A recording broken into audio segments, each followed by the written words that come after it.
What's going on, guys? My name is Kyle, and today we're going to be changing the transmission oil and filter on my 96 Lexus ES300. We're going to start by jacking up the car. I always do it right here in the center. Right by the exhaust there. You can see there's this protrusion right from the center there. Jack it up there. Your jack stands on either sides. You can see there are a bunch of oil leaks on this car that we're going to be fixing. Either way, your transmission oil drain plug is right here on this side. Over here is your engine oil drain, right there. So we're going to start by removing that first. The next thing I did was take some engine degreaser here and just spray this all down. Give it a second to drip and soak. You put down some cardboard that you're not going to be laying on underneath it. Catch some of it, or well, most of it. Okay, so we used a wire brush, a scraper, some brake clean, and some engine degreaser. I like to use the degreaser first, scrape and scrub it off, and then clean up the area with brake clean. The end result is not much better, but it's enough. The main part is we've cleaned off as best as we can around the bolts. And now we're going to remove this with a 10 mil hex and drain the oil. One thing I like to do is take a hammer and just simply give the plug a couple taps to shock the threads.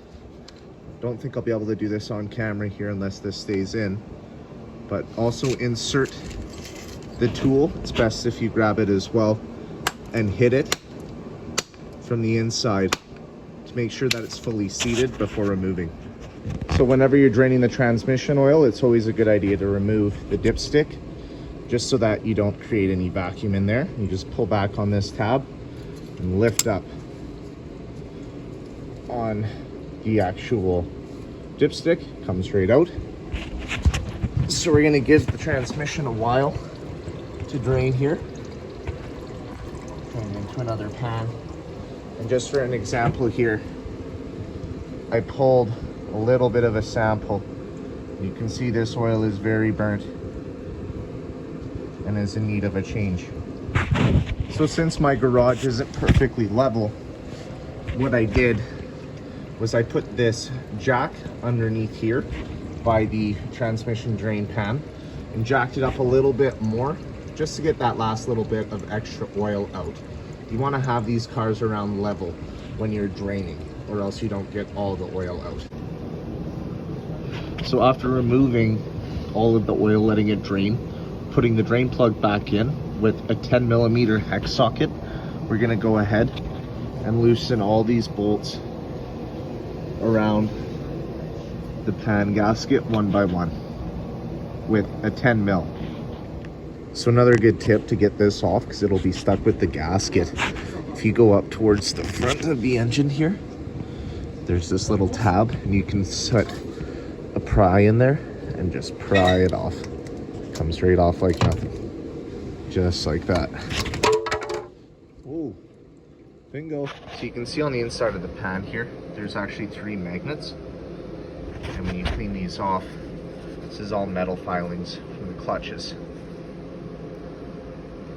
That's a lot of goop. Not good. Okay, so after you get the pan removed, you're gonna wanna get it all cleaned up like I got it here. Pay good attention to the gasket mounting surface. Get it as clean as you can there.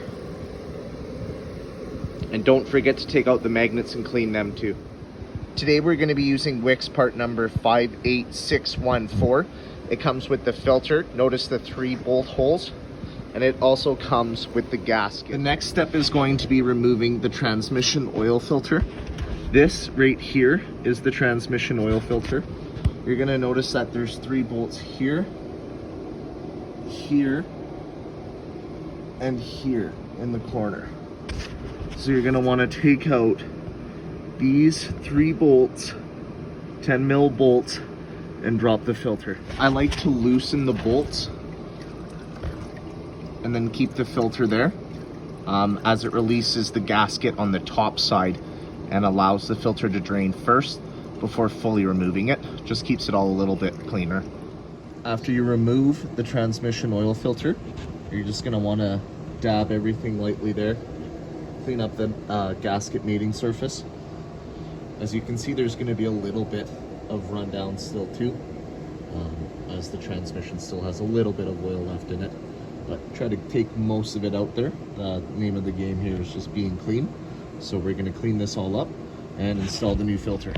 These small fasteners here on the new filter really don't take a bunch of torque. All you gotta do to tighten them down, there you go. Just put your hand on the front of the ratchet like this and just turn it till it snugs up. Once there's that little bit of resistance when you're holding your ratchet by the head here, just use a small 1/4 inch, that's enough. And don't forget too, there's a little wire on top here. You just tuck it up, there's a little tab right there, and just pinch that down on top of the wire. This is more or less how it will look when the new gasket is in place. The next thing you're going to want to do is remove the dipstick, and I'm using a small funnel here, but you're going to want to add around 3 liters to the transmission. Okay, so I put in approximately 2 liters. I've replaced the dipstick, and I'm going to start up the car, let it run in park for a while here, shift it through drive and reverse, low, second, all the gears that you can with my foot on the brake, and then we're going to check it again. After running the vehicle for some time, shifting it through all the gears here, I pulled out the transmission dipstick, and as you can see, the oil level is just about right there. This says cold, which is what the transmission is. So I do need to top it up a little bit more. Considering the age and condition of the transmission fluid, I'm going to be putting in some LEXUS stop slip in there. It says it stops leaks, hard shifting, renews worn fluid, all that. So I've used this in other vehicles before with good luck. So we'll top up a little bit more of this LEXUS transmission shift, a little bit more oil, check it again, and we should be good to go. Gotta be careful out there. Slick up here in Canada. Test drive's going well though. Car shifting very good.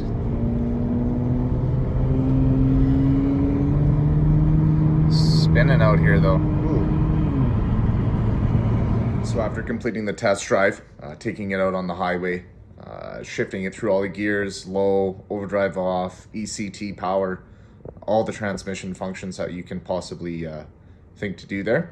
I took it back to the garage, checked out the fluid level. It was bang on, good to go. Make sure you double check for leaks. And I hope this video helped. Thanks so much. Have a great day.